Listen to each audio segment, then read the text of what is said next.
Hola, buenas noches. El día de hoy vamos a continuar con la asignatura Evaluación y Diagnóstico. Recuerda que el contenido de esta asignatura ha sido desglosado en diferentes sesiones. A saber, en esta sesión vamos a continuar con cintura pélvica y extremidad inferior. En otras sesiones hemos revisado el material acerca de cintura escapular, luego extremidad superior. Ahora toca el turno de ver extremidad inferior y cintura pélvica. Recuerda que tenemos dos cinturas y en otro momento, de dos cinturas distribuidas en el cuerpo, la cintura escapular y la cintura pélvica.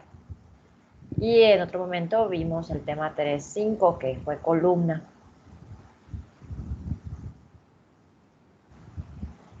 Esta es parte de lo que ya hemos explorado en otra sesión, con las diferentes pruebas que hicimos revisión, con las diferentes pruebas de las cuales ya hicimos revisión.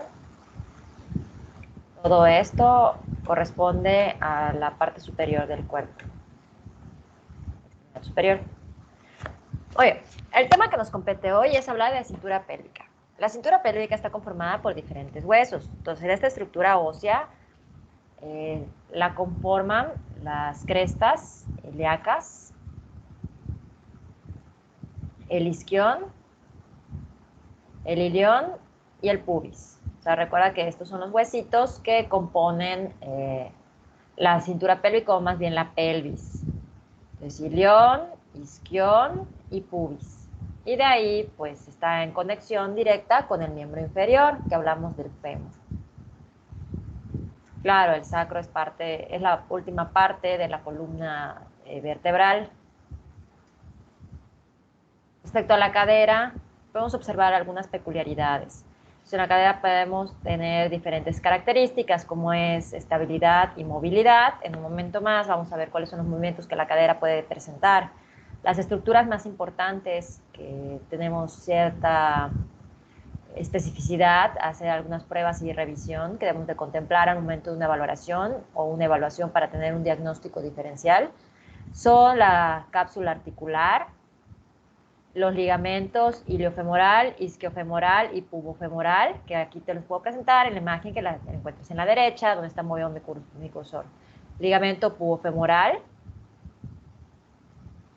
isquiofemoral e iliofemoral. Date cuenta que todos terminan en femoral porque se insertan en el fémur estos ligamentos y tienen el nombre de cada uno de los huesos donde inician. Y pues finalmente te puedo hablar de los movimientos. Los movimientos son flexión, extensión, abducción, aducción, rotación y circunducción. Entonces, todos estos movimientos son los que la cadera puede realizar. Importante, respecto a la musculatura, hay muchos otros músculos que se pueden revisar en esta parte del cuerpo. Aquí te presento los principales, que son los glúteos.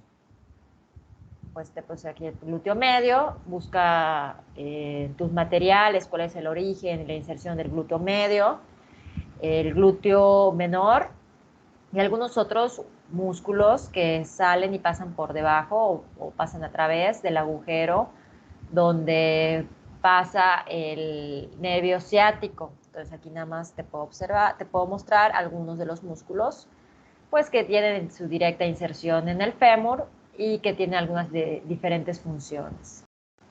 Entonces vemos el piriforme, el gemelo superior, el gemelo inferior, y aquí muy en chiquito tenemos el obturador, y pues si te das cuenta estos están recubriendo o tienen cierta relación directamente en lo que es el sacro. Luego en la parte central ves el sacro, luego se dirige a las espinas ilíaca anterosuperior, que ya habíamos presentado con anterioridad, y finalmente termina en el fémur. Hay mucha más musculatura orientada en esta sección o en esta zona del cuerpo. Checa cuáles son los músculos que están en esta parte, ¿no? Respecto a los movimientos, vamos a hacer una especificidad, ¿no? Hay movimientos en la cadera donde nuestro punto medio, nuestro eje primordial, va a ser el fémur o la cabeza del fémur. Aquí te presento estas imágenes para poder diferenciar entre anteversión pélvica, que es la imagen que te estoy mostrando con mi cursor, Observa las flechas, ve hacia dónde está dirigida la cadera, principalmente es con el eje principal en la cabeza del fémur. Y también observa bien dónde queda el sacro. Entonces, cuando hablamos de una anteversión pélvica, lleva la pelvis hacia el frente. Y cuando hablamos de una retroversión pélvica, pues lleva la pelvis hacia atrás. Observa dónde se ubicaría el sacro y cómo hay una elevación de la parte inferior del pubis. Entonces, esos son los movimientos que podemos observar en un plano lateral. Y la posición normal o neutra sería la primera imagen que en este momento estoy señalando con mi cursor. Hay mayor variedad de movimientos que podemos identificar mediante observación. Recuerda que para la evaluación es observación, palpación, fuerza, goniometría y algunas pruebas específicas, sensibilidad. Entonces, en esta imagen te presento algunos de los otros movimientos que nosotros podríamos palpar u observar cuando tengamos una persona frente a nosotros al momento de evaluar la postura. Entonces, la posición neutra de la pelvis es esta. La inclinación anterior es llevando el cuerpo hacia atrás. Observa cómo se empieza a forzar un poquito la columna en esta sección. La inclinación lateral derecha, ve como una espina ilíaca está elevada. Entonces, aquí se observa un desnivel pélvico. La rotación derecha, pues hay cierto movimiento de la pelvis hacia el lado derecho. La inclinación posterior. La inclinación lateral izquierda. Y la rotación izquierda. No hay mucha información que revisar en esta zona, en esta sección. Únicamente estoy presentando imágenes de cómo podrían verse, pero el cuerpo pues cubierto de piel, pero es lo que podrías imaginarte cuando observas a una persona en que estés valorando la postura. ¿Qué pruebas hay? La valoración de las pruebas de la pelvis van a ser de manera bilateral para que podamos observar si existe o no un desnivel pélvico. La primera prueba que te presento es el empuje del muslo. En esta ocasión no te estoy presentando un video, no encontré un videito para hacerlo más claro, pero la imagen explica muy bien dónde están las líneas de presión. Esta imagen grande, esta flecha grande, explica hacia dónde voy a hacer el empuje del cuerpo. Aquí puedes observar el sacro y esto es lo que vamos a revisar. Cuando hacemos una presión en la espina ilíaca anterosuperior con la mano, esta es la articulación sacroiliaca que vamos a observar, que vamos a identificar preguntando a la persona si existe dolor al hacer la prueba. Entonces aquí tenemos la imagen de cómo coloca la mano cruzado, sujeta el muslo casi con todo el codo y se hace una presión hacia abajo. Si la persona refiere que hay molestia o dolor, pues esto implica que hay alguna molestia en la articulación sacroiliaca. De cualquier manera, aquí en un costado de la imagen, este recuadro gris, tengo la explicación de la prueba. Puedes revisarla en el momento en que estés viendo este video o pues te invito a la búsqueda de un video donde puedas observar cómo son los movimientos. El test de movilidad sacroiliaca, la persona queda en bipedestación, paciente en bipedestación, el clínico en la parte posterior, coloca las manos a la altura de las crestas ilíacas y se le pide una inclinación, una flexión de tronco. Entonces, lo que vamos a sentir es si hay algún movimiento en las espinas ilíacas o si hay algún movimiento o algún desnivel en ellas. Si existe algún movimiento o algún desnivel en ellas, pues podremos saber que podría existir una musculatura un poco más tensa o si tal cual un desnivel pélvico. El test de Patrick, pues puede ser de Patrick o de Favere, o sea, tiene ambos nombres. Pues te lo presento, me voy a apoyar en estos videos que son más específicos para que tú tengas una idea más clara de cómo se realiza.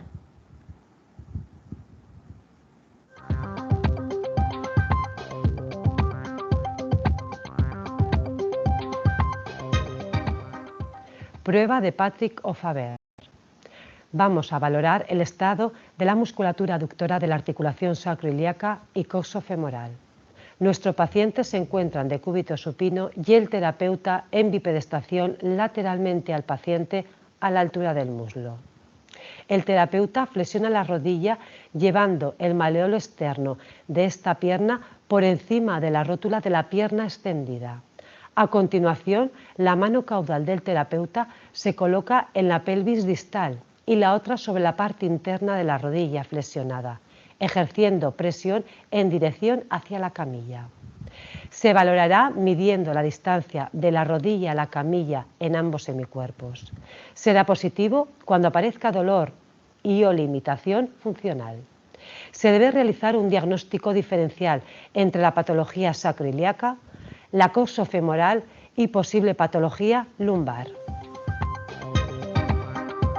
Toma nota cuáles serían los diagnósticos diferenciales. Nos habló de patología lumbar, nos habla de algo coxofemoral y nos habla un poquito más específica de articulación sacroiliaca. Acuérdate que se hace primero con una pierna, se coloca, se mide de la rodilla a la camilla, luego se hace el cambio de pierna, se mide de la rodilla a la camilla. Si existe alguna diferenciación, podremos identificar allá que existe molestia al hacerse de manera bilateral. Y posterior a ello, pues podemos tomar alguna otra decisión y aplicar una prueba complementaria.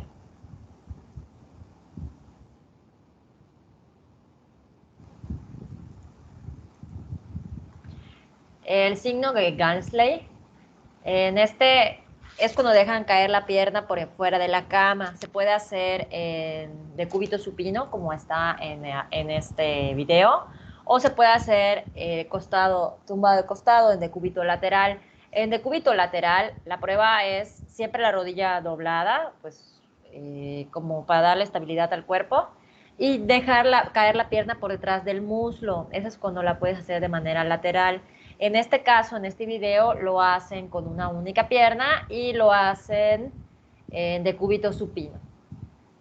Entonces, lo que necesitas observar es si cae inmediatamente la pierna o hay cierta resistencia para mantenerse donde está.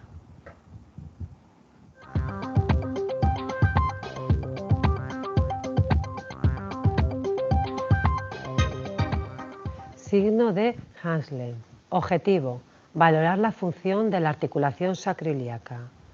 Posición del paciente: decúbito supino, y del terapeuta en bipedestación lateralmente al paciente en dirección caudal. La ejecución y valoración será la siguiente. El lado a evaluar debe estar colocado en el borde de la camilla. El paciente debe de sujetar con ambas manos la pierna contralateral, flexionando la rodilla. El terapeuta realizará aducción y extensión de la extremidad inferior. Podrá haber disfunción de la articulación si aparece dolor o aumenta el dolor ya existente. Esta prueba puede realizarse en decúbito lateral con las mismas maniobras descritas en decúbito supino. Si es positiva, se deberá realizar diagnóstico diferencial entre lesión sacroiliaca, disfunción coxofemoral y lesión mecánica de L4.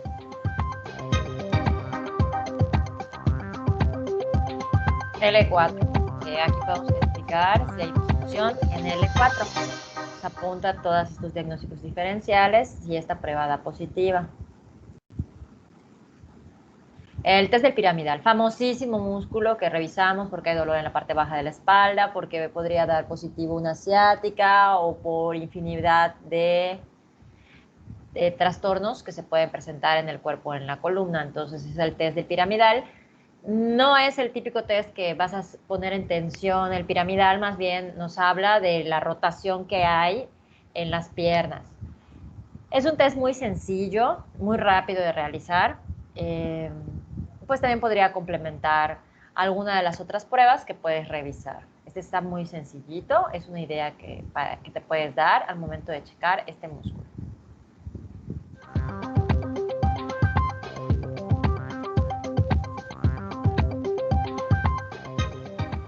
Test del piramidal. Con este test se valoran los posibles acortamientos en el músculo piramidal. El paciente se colocará decúbito prono con las rodillas flexionadas y nosotros estaremos en bipedestación caudalmente al paciente. Dejará caer los pies a ambos lados hacia la rotación interna de la cadera. Valoraremos si alguna de las piernas cae menos, que indicaría un posible acortamiento de los rotadores externos de la cadera, principalmente del piramidal. Debemos tener en cuenta en este test que podría existir alguna disfunción en la articulación de la cadera u otras estructuras que podrían estar condicionando una menor rotación interna.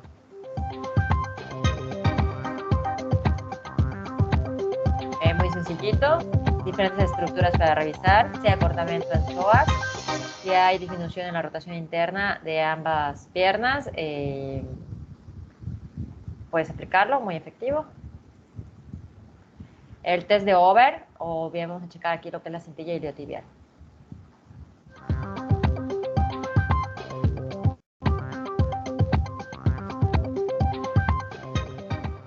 Test de over. Con este test vamos a valorar el tensor de la fascia lata y la cintilla iliotibial.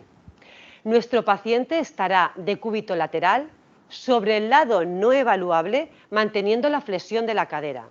Nosotros estaremos en bipedestación posteriormente al paciente a la altura de la cadera.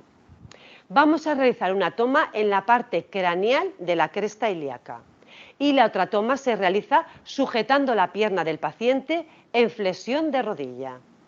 Partiendo de flexión de cadera y abducción, manteniendo estable la pelvis, realizaremos una extensión de cadera y dejaremos caer la pierna hacia la aducción hasta que se sienta movimiento en la pelvis.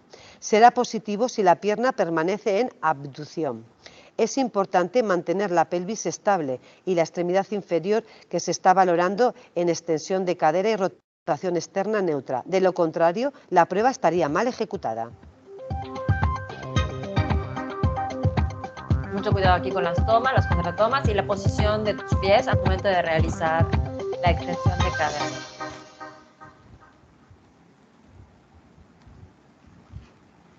Después de haber checado estas relacionadas con la pelvis, como que vamos bajando, ¿no? Entonces empecemos con extremidad inferior. Los huesos de la extremidad inferior son el fémur, la tibia, el peroné y pues los huesecillos del pie, los cuales son 7 huesos del tarso, 5 del metatarso, y pues las falanges, la primera falange, segunda falange y la última falange. Entonces con esto hablamos de los huesos del pie y pues un pequeño recordatorio, ¿no? Igual de los huesos que componen la pelvis, ya sea ilión, isquión, pubis, y todo esto forma la pelvis o el hueso coxal. Y de ahí pues bajamos a los huesos que te acabo de mencionar. ¿Cuáles son los músculos de la región pélvica? Está el glúteo mayor. Al principio de esta presentación, en unas diapositivas anteriormente, viste el glúteo medio y el glúteo menor. El sartorio, este otro músculo igual muy importante. Acá podemos ver el cuádriceps femoral, que está compuesto de 4 músculos, acuérdate, vasto interno, vasto externo, recto anterior, y me falta uno, me parece que es el sartorio. Entonces, aquí ya estamos hablando del muslo. Y el bíceps femoral, claro, pero el bíceps femoral está en otra sección. Entonces, cuando hablamos de la pierna, hablamos del tibial anterior, uno de los músculos que más valoramos, o uno de los más importantes para la marcha.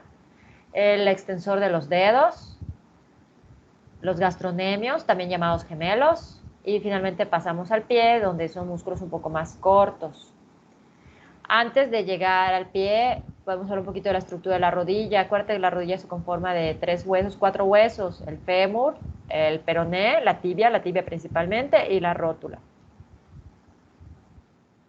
Algunos de los músculos relacionados con el muslo y con la rodilla son, bueno, empecemos de la columna para abajo. Tenemos el cuadrado lumbar, el psoas menor, el psoas ilíaco o el psoas mayor, la cresta ilíaca, y de la cresta ilíaca sale o está ubicada el tensor de la fascia lata, el músculo sartorio, el músculo pectíneo, el grácil, el aductor mediano, el aductor mayor, los músculos que son los músculos aductores del muslo, y a un costado donde está la cintilla iliotibial, acuérdate que está el tensor de la fascia lata y luego baja por la cintilla iliotibial, que hace un momento vimos en una de las pruebas cómo evaluar la cintilla iliotibial. En esta sección tenemos el recto femoral, el vasto lateral o vasto medial, es vasto interno o vasto externo. El vasto externo es el lateral, el vasto interno es el medial, los cuales conforman al cuádriceps femoral.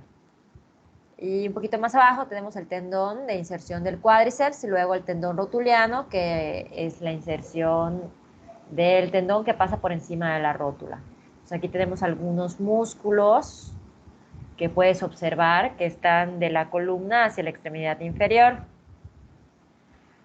Particularmente en la rodilla que tenemos, principalmente tenemos el músculo cuádriceps con la inserción del tendón del cuádriceps en el tubérculo tibial. Entonces aquí estamos hablando un poquito de un músculo esquelético y son algunas de las estructuras valorables. También te muestro aquí en esta diapositiva el cartílago articular.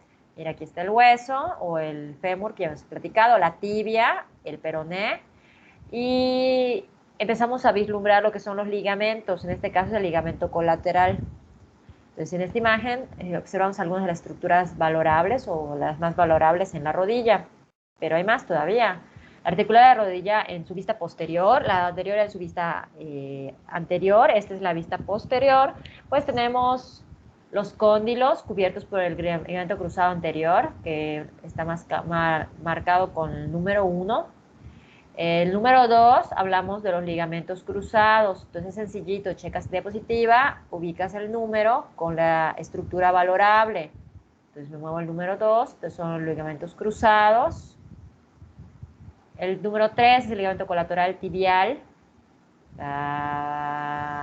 ¿Dónde está el número 3? Aquí, mira. El ligamento colateral medial, perdón. El ligamento colateral tibial es el número 3. El número 4 es el ligamento colateral fibular. Del otro lado, y date cuenta cómo ese se inserta en peroné. El número 5, estamos hablando de la articulación tibiofibular superior. Está aquí. Tibiofibular superior. Y finalmente los meniscos, que hay menisco interno y menisco externo. Estos son algunos de los ligamentos y estructuras de tejido blando valorables en la rodilla. Y pues pasamos a la parte de las pruebas. Ya te presenté a nivel articular, óseo, muscular, las estructuras que vamos a valorar a continuación en el video.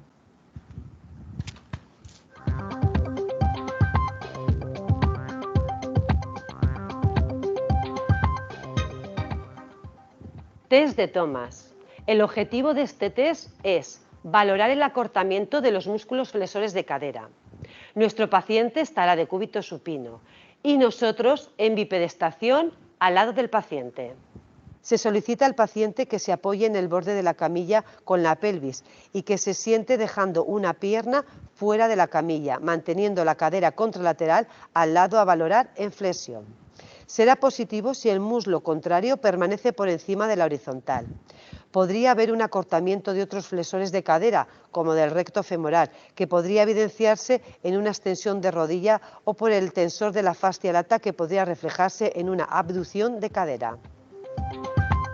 No sucedió nada de eso, por lo tanto, desde Thomas, checar los flexores de cadera y todo sucedió bien. El test de Apley, muy conocido, muy usado por todos nosotros.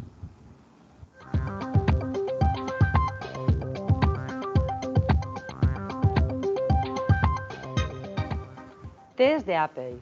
El objetivo es valorar los meniscos de la articulación de la rodilla. Nuestro paciente va a estar de cúbito prono con la rodilla en flexión de 90 grados. Nosotros nos colocaremos en bipedestación, lateralmente al paciente, a la altura del muslo. Una toma la colocaremos en la parte distal del muslo y la otra en la parte distal de la tibia, por encima de los maleolos. Manteniendo fijo el fémur, realizaremos una comprensión de la tibia hacia el fémur, combinándola con rotación interna y externa. También se puede realizar una tracción de la tibia. Si aparece dolor durante la comprensión, se atribuye a una afectación de los meniscos. Si aparece dolor durante la tracción, indica una posible lesión del ligamento lateral y medial. Ligamento lateral y medial, si aparece dolor a la tracción. ligamento lateral y medial si aparece dolor a la tracción. Meniscos si aparece dolor a la rotación. Entonces, si hago la rotación hacia afuera, o sea, si hago una rotación hacia afuera, el menisco que estoy aplastando, en este caso, vendría siendo el externo. Si hago la rotación hacia adentro, el menisco que estoy aplastando es el externo. Entonces, el test de Appler, pues ya lo conocen, pueden hacer pruebas en casa y pues es todo lo del video. Acuérdate, a la tracción son los ligamentos colaterales, a la tracción, a la compresión o presión con rotación, estamos hablando de lesión en meniscos. El test de pivot shift, aquí ya estamos checando ligamentos.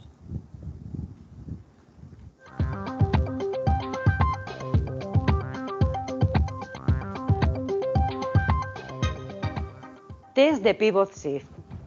Con este test vamos a valorar el ligamento cruzado anterior. El paciente estará colocado en decúbito supino y nosotros en bipedestación. Una mano estará situada en la parte distal de la pierna y la otra en la cara externa proximal de la pierna con el pulgar en la cabeza del peroné. Comenzaremos realizando una rotación interna y valgo mientras llevamos la pierna desde la extensión a la flexión de cadera, aproximadamente 45 grados, y fleso de más de 90 grados de rodilla. Es positiva si el valgo sublusa la meseta tibial. Se aconseja realizar varios tests para confirmar posibles alteraciones. Es un poquito difícil de realizar porque tienes que tener mucha precisión en la técnica al aplicarla. Ahora vamos a ligamentos cruzados, el test de cajón posterior. Recuerda que es un recordatorio breve de muchas de las pruebas que podríamos manejar para valorar. Test de cajón posterior en la articulación de la rodilla. El test va a valorar la estabilidad del ligamento cruzado posterior. Nuestro paciente estará de cúbito supino, con la cadera en flexión en 45 grados y la rodilla flexionada a 90 grados.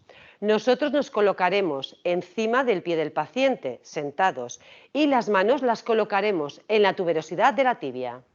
Realizará una fuerza en dirección dorsal de la tibia. Es positivo si aparece un desplazamiento dorsal de la misma. Es conveniente comparar con el lado contralateral para poder compararlo con el lado sano, ya que la movilidad puede variar entre individuos. Es una leve presión que van a hacer. Recuerda colocar tus pulgares en la mesita tibial. Tienes que estar muy bien los huesitos. Ahí van tus pulgares y tus dedos van envolviendo la pierna. Entonces es una presión muy leve la que vas a realizar para ver si existe un desplazamiento. Lo haces en 3 ocasiones y luego cambias de pierna, cambias de lado, te sientas en el pie y haces lo mismo.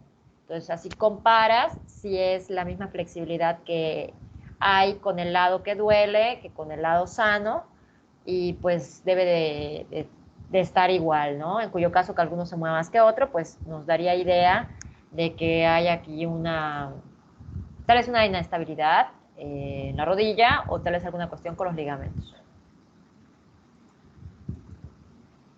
Ahora hablamos de estabilidad en valgo, luego vamos a hablar de estabilidad en varo.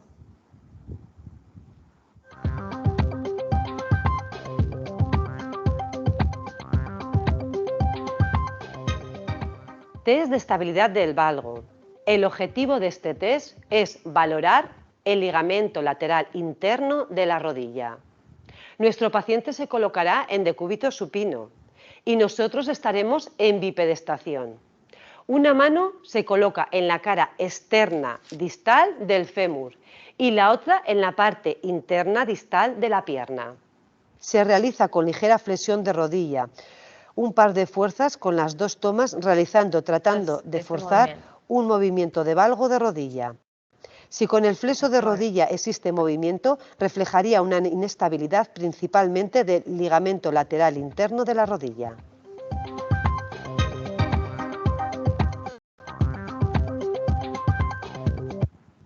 Ahora el varo.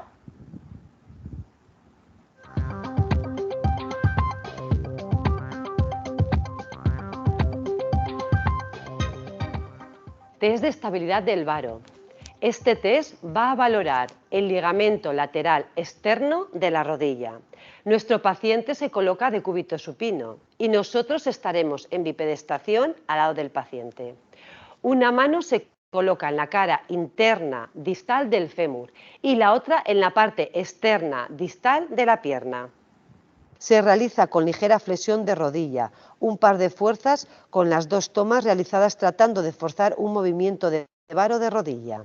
Si con el flexo de rodilla existe movimiento, reflejaría una inestabilidad principalmente del ligamento lateral externo de la rodilla. Varo y varo. Habla de estabilidad en ligamento. Ahora pasamos al pie. Al final de esta presentación tenemos un videíto como de 5 minutos donde nos hacen toda la exploración de las siguientes estructuras que te voy a presentar. Entonces, el pie. ¿Cuáles son los huesos que se encuentran en el pie? Recuerda que hace un momento los presenté muy rapidito porque es una estructura pues más pequeña, ¿no? Pero estos huesos son más. Entonces, desde la vista superior, tenemos aquí las falanges que te platiqué, que es la primera, segunda y tercera falange. Bueno, primera, segunda y tercera falange. El dedo gordo pues no tiene tercera falange, ¿no? Los metatarsos, que son 5. Los cuneiformes, que son estos 3. El cuboides. El navicular. El astrágalo. Y el calcáneo. Acuérdate que debajo del astrágalo y calcáneo hay una articulación astrágalo.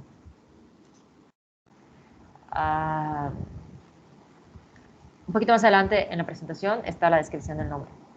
Y aquí podemos observar de manera, un corte lateral, que podemos observar cuáles son todos los huesos que se encuentran en el pie.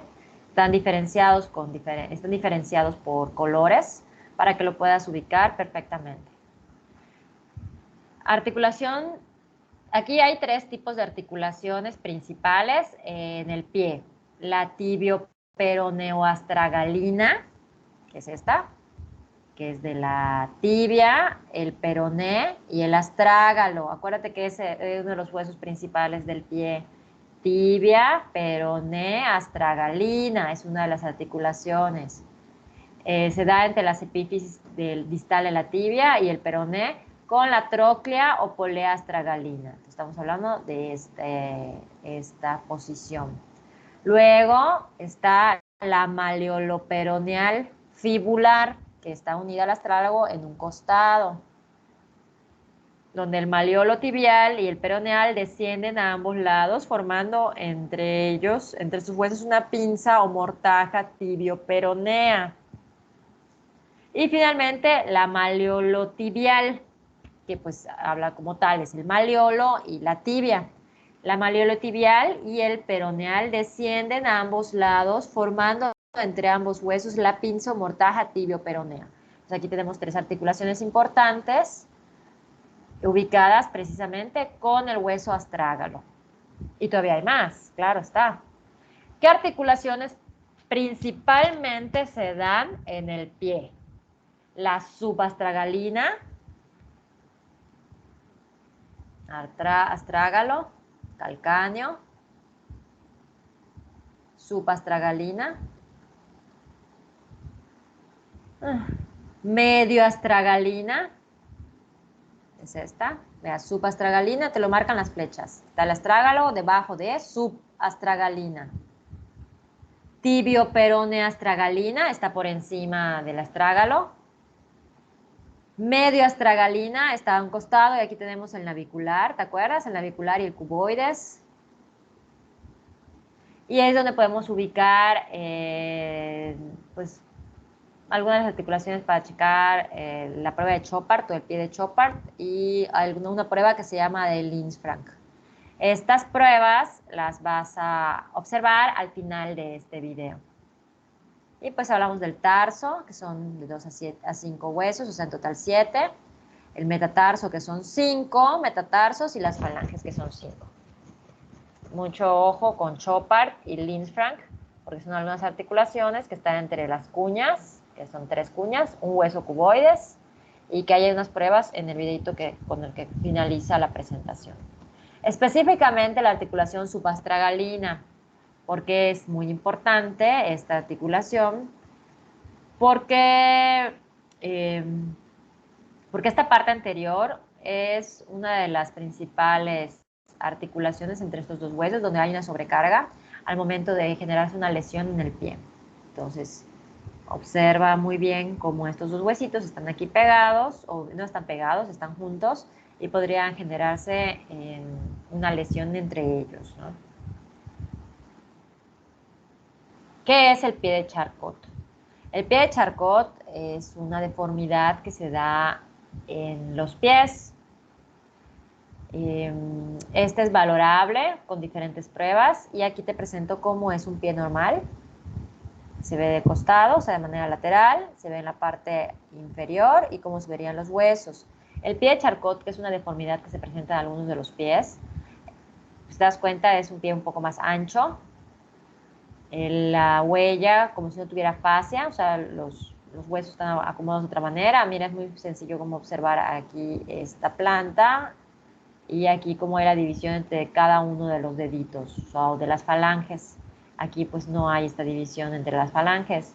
Y finalmente, si lo quieres ver a nivel óseo, aquí se observa cómo es este a nivel óseo normal y este ya con cierta deformidad que se encuentra en los huesos. Sin embargo, pues me apoyo en la diapositiva. El pie de Charcot es una neuroartropatía que conduce a una deformidad y con frecuencia a una degeneración progresiva de las articulaciones del pie. Se caracteriza por luxaciones, fracturas, inestabilidad y en algunos casos ulceraciones. Esta neuroartropatía de Charcot se puede dar y se le conoce como cualquier condición que ocasiona neuropatía sensorial o autonómica y puede conducir a una deformidad de Charcot. O sea, esos son los orígenes o causas. Esta enfermedad degenerativa progresiva afecta la articulación del pie y fue observada por primera vez en pacientes con lepra y en alcohólicos. También los pacientes, me parece, con artritis reumatoide y algunas otras neuropatías, neuroartropatías, pueden presentarlo. Y pues finalmente, el videíto que te comentaba. Presta mucha atención, son varias pruebas, dura únicamente 5 minutos y es el examen físico de tobillo y de pie, incluyendo la marcha. Entonces presta mucha atención aquí conforme el video vaya avanzando porque el volumen es un poco bajito. Examen físico de tobillo y pie en 5 minutos. Material de estudio para médicos generales y residentes de ortopedia y traumatología. En este video revisaremos cómo realizar de manera correcta el examen físico de tobillo y pie, el cual consta de 4 pilares. El primero de ellos es la inspección. Esta empieza a través de la marcha, que debe ser evaluada en búsqueda de impotencia funcional Primero o la marchas marcha. patológicas. Se puede evaluar también caminando sobre los tobillos, puntas de pie, bordes mediales y laterales de los mismos. De esta forma, evaluando los rangos de movilidad y la función muscular. Buscamos asimetrías, como aumentos de volumen o deformidad evidente. Revisamos el tropismo muscular de Se músculos como observan el los gastrocnemius y el pies. sóleo. Buscamos el lux valgus o alteraciones en ortejos, como el ortejo en garra y en martillo, presencia de hiperkeratosis en sectores plantares específicos o alteraciones unguiales. Debemos Finalmente revisar el alineamiento. alineamiento de toda la extremidad, buscando deformidades en valgo en valgo, del antepié, retropié y de la rodilla. Se realiza con el paciente mirando de frente y también de espaldas. El alineamiento del retropié se observa desde posterior, siendo normal que sea neutro o en una eversión de 5 a 10 grados. Al solicitar al paciente que se ponga en puntas de pie, lo normal es que el retropié se desvíe en varo, denotando una flexibilidad adecuada de este. Desde posterior podemos observar signos como el de too many toes, el que junto a un retropié valgo constituyen un pie plano. En cambio, desde anterior podemos observar el signo de peekaboo, que denota un retropié varo. Esto, sumado a un arco longitudinal medial pronunciado, refleja un pie cabo. Los rangos de movimiento de la articulación tibio-talar son la dorsiflexión de 15 a 20 grados y la flexión plantar de 45 a 55 grados. En cambio, la articulación talocalcánea realiza movimientos de inversión de 30 a 35 grados y eversión de 10 a 15 grados. En la palpación es importante ir en búsqueda de estructuras anatómicas tales como la cabeza fibular y la fíbula, el tendón del calcáneo, los malleolos medial y lateral. Ligamento talofibular anterior, el ligamento deltoideo, el calcáneo con su tuberosidad anterior y posterior, los tendones peroneos, los tendones de los músculos tibial anterior y posterior y la base del quinto metatarsiano. También el domo talar, el proceso lateral del talo, el navicular, el cuboides, los cuneiformes o cuñas, la articulación tarso-metatarsiana y la fase plantar. En las pruebas funcionales comenzaremos con los criterios de Ottawa, los cuales nos ayudan a determinar la necesidad de tomar una imagen ante un trauma de tobillo o pie. Haces esta prueba y determinas si requiere o no una radiografía, que se define como la incapacidad de caminar más de 4 pasos en el momento del accidente o en el momento de la evaluación. Otro de los criterios es la palpación de los maleros medial y lateral por posterior en sus 6 centímetros más distales y se considera positivo cuando hay dolor. Los últimos criterios son el dolor a la palpación del hueso navicular y la base del quinto metatarsiano. No olvidar la palpación de la cabeza de la fíbula y del trayecto fibular, como se realizó en el comienzo de este video. El squeeze test evalúa la indemnidad de la sindesmosis. Se realiza mediante una compresión de la tibia en contra de la fíbula en el tercio medio de la pierna y es positivo cuando se refiere dolor en el tobillo o en la fíbula. El cotton test es otra manera de evaluar la indemnidad de la sindesmosis. Se realiza fijando la tibia y movilizando el talón con el objetivo de lateralizar el talo. Es positivo cuando genera dolor o traslación lateral. Para la evaluación de las lesiones de Lisfranc, buscamos dolor a la pronación y abducción del antepié con el retropié fijo. Evaluamos el dolor a la movilización en flexión y extensión del primer y segundo metatarsiano y evaluamos el dolor a la palpación de las articulaciones tarso-metatarsianas. Para la evaluación de la articulación de Chopard, fijamos el retropié y se realiza abducción y aducción del medio pie sobre el retropié, evaluando si hay dolor con la maniobra. También no debemos olvidar palpar las articulaciones talonavicular y calcáneo-cuboidea que componen la articulación de Chopard. Para evaluar la rotura del tendón de Aquiles, tenemos los test de Matles y Thompson. El primero se realiza con el paciente en decúbito prono y rodillas en 90 grados, comparando la dorsiflexión de ambos tobillos. Para el segundo, realizamos la compresión de ambos gastrocnemios que deberían producir flexión plantar y se considera positivo ante la ausencia de esta. El test de Silverskjold busca evaluar la contractura a nivel de los gastrocnemios. Se evalúa con el paciente sentado y rodillas en 90 grados, dorsiflectando pasivamente el tobillo. Se extiende la rodilla y se compara la dorsiflexión conseguida en esta posición. Se confirma la contractura si la dorsiflexión mejora con la rodilla flectada. Por último, para la fascitis plantar, podemos encontrar dolor a la palpación del tubérculo calcaneomedial y al palpar el cuerpo de la fascia mientras se dorsiflectan los ortejos, ya que con esto conseguimos tensarla. Así damos por finalizado el video de examen físico de tobillo y pie. Muchísimas gracias.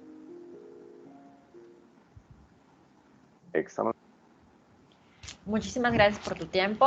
Te dejo este video para que hagas una revisión completa de él. Puedes ir practicando las pruebas en casa, dándole pausa y, entre video y video. Si tienes alguien en casa que te pueda ayudar a hacer las más prácticas para que al momento de tu examen ya tengas este conocimiento un poquito más concreto.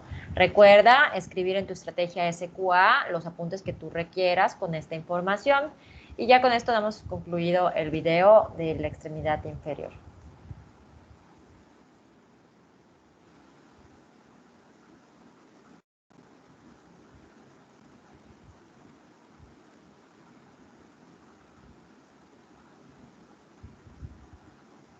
Muchas gracias por tu tiempo. Nos vemos en otra ocasión.